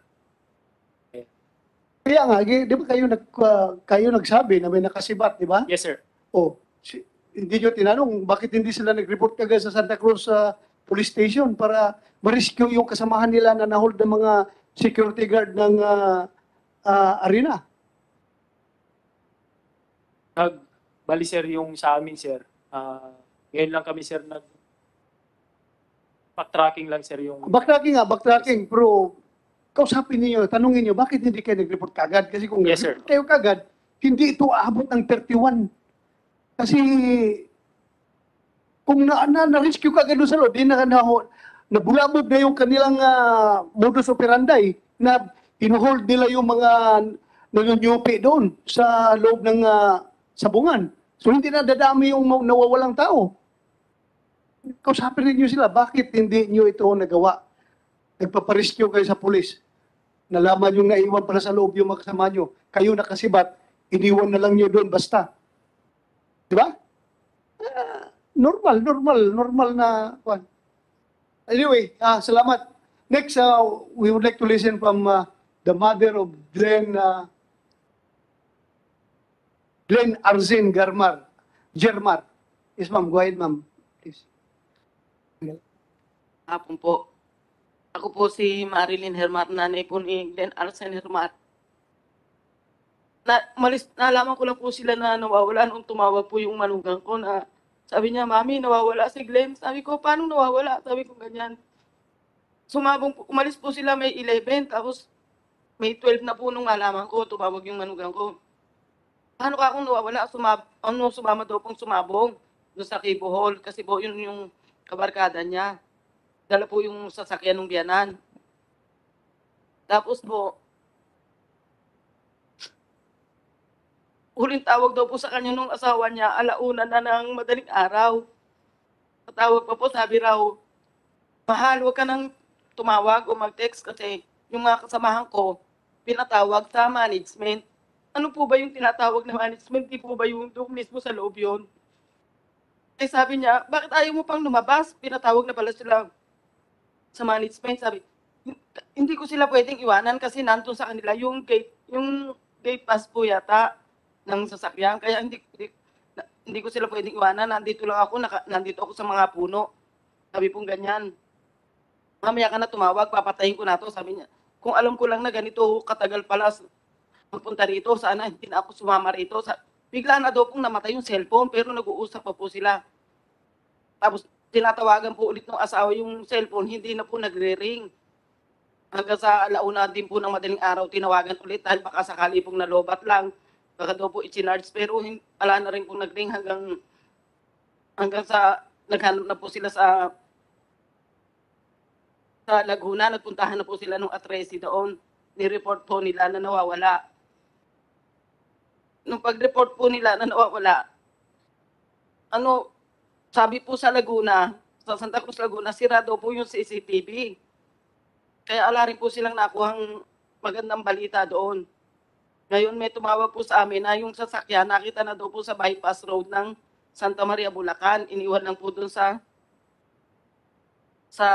kalye lang po, nasa gilid.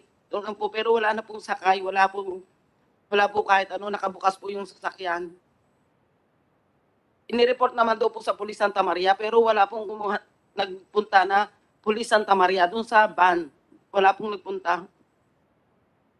Nag-report po sila sa CIDG, Canlubang, Police Laguna.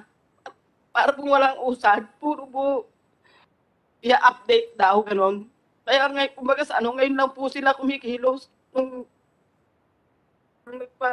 Hindi po kasi kami nagpapamedya kasi Natatakot din po kasi kami. Kaya hindi po namin pinamidya, pero hindi po kami tumitigil report kahanap. Hanggang sa ano nga po yung halos lahat po ng morgue, pinupuntahan po namin.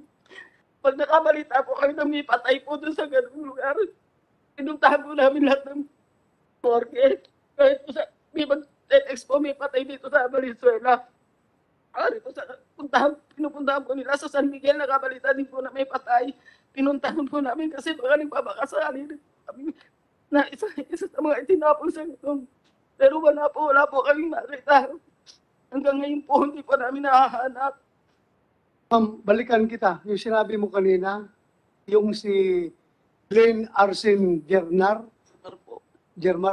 tawag o text ang sinabi niya doon sa asawa niya na hold ng management ng sabungan, yung kanilang kasamahan. Opo, Hinulog sa loob. yung 5 po niya kasamahan. 5 niya kasamahan. Opo, siya po nasa labas na po siya ng, pero ano pa rin po, facility pa rin po ng arena, nandun po sa may sasakyan. Sabi po ng asawa, nandiyan ka na pala sa sasakyan, umalis ka na.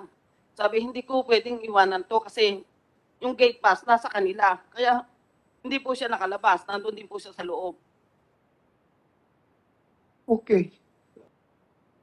Again, case officer ng CIDG, be sure sa next hearing, yung mga kasamahan nito na nakasibat na hindi na-hold sa loob ng sabungan, dalhin nyo dito, ha?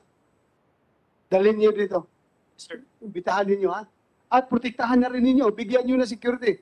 Kahit hindi pa, wala pang witness protection program.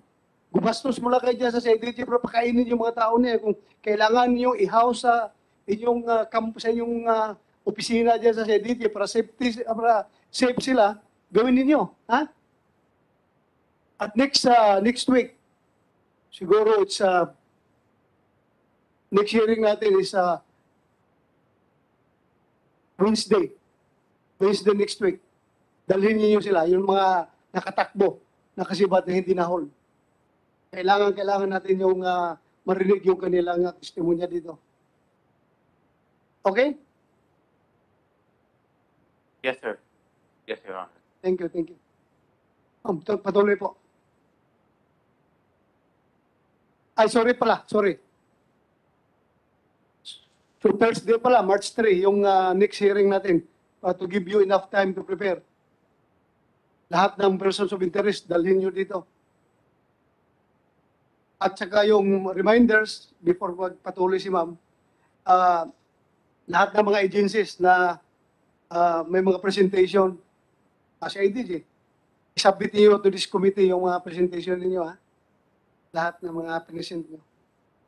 Thank you. Ma'am, please continue. Ganun nga po, mula po ngayon, hanggang ngayon po, hindi po namin alam kung nasaan sila. Kaya po, napakahirap po ng pinagdadaanan namin. May anak po siyang 2. Maliliit pa po, 3 taon pa lang po yung anak niya. Lagi po hanap sa ama. Hindi po namin alam, sinasabi lang po namin, nag-job si daddy mo, babalik din yun, nagtrabaho. Pero wala po. Hindi po namin alam kung may pag-asa pang makikita namin silang buhay o makakauwi pa sa amin kasi napakarami pong nagsasabi sa amin na wala na yun, huwag nyo na hanapin kasi wala kayong makikita kahit isang maliit na ebidensya dyan. Dahil malalaking tao ang may hawak daw po sa mga ganyan.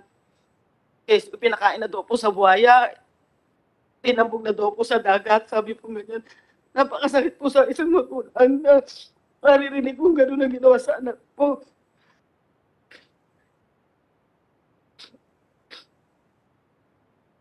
Sana po kung sino man po may hawak sa anak namin, sana ibalik niyo na po sila. Sobrang hirap na po pinagdadaanan namin. Salamat po. Thank you. Napakasakit naman yan. Pinapakain sa buhaya. Hindi ko lang maisip talaga kung gaano ka-heartless itong mga tao na ito kung totoong pinakain sa buhaya. Ay, nako. Hindi ko ma-imagine bakit ganun.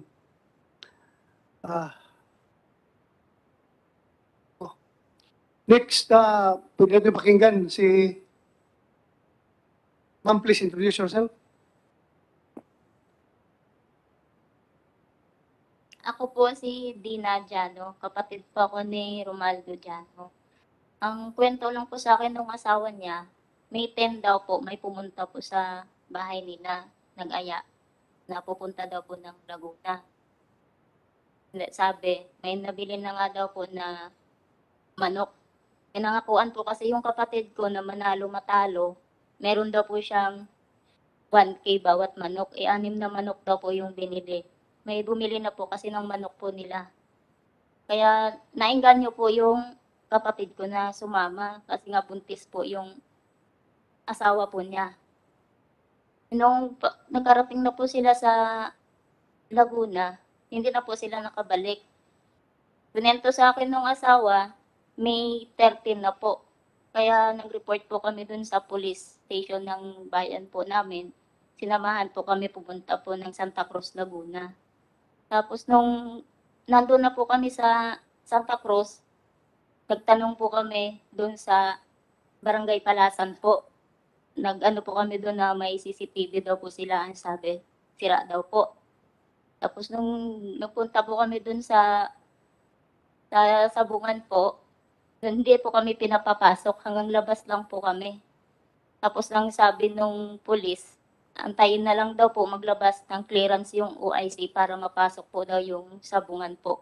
Pero limit lang daw po hanggang saan po yung pwedeng pasukin. Kaya sabi po nila, mag-antay na lang daw po kami ng update. Kaya hanggang ngayon po, nag-aantay po kami. Wala pa po silang update sa amin. Anong trabaho nung kapatid mo? Taga-bitbit lang po daw siya ng manok. Taga-alaga lang po ng manok. Thank you. Maraming salamat. Next, pwede natin pakinggan si Ma'am. Ma'am, please introduce yourself. Pakilapit ng microphone, ma'am. Hilain mo. Gandang hapon po. Ako po si Mary Jane Capistrano, kapatid ko po si Mark Joseph Ignacio, na nawala po nung May 11, 2021 po. Muli ko na po nalaman sa hipag ko na nawawala po yung kapatid ko. Yun po yung time na hinahanap na po nila sa Santa Cruz, Laguna, sa may Palasan po. Tapos po, sinabi niya na wala daw po silang mahanap na ebidensya, galing po sila roon. Tapos may 3 daw pong nakauwi, 2 po doon yung pinsan ko, na si Gerald Ignacio, saka si Jericho Ignacio. Tapos po nung tinanong ko po yung 2 pinsan ko na po yun, ang sabi po nila, na-hold daw po yung kapatid ko sa loob ng sabungan. Hindi ko po alam kung bakit po na-hold. Wala naman po silang sinabi kung ano po yung dahilan. Yun lang po ang sinabi nila sa akin. Meron ka pang sasabihin? Okay na? Sana po, kung sino man po yung may hawak sa kapatid ko, saka sa ibang nawawala, makawalan niyo na po sila. Wawa naman po yung pamilya. Bagong panganak pa po yung asawa ng kapatid ko.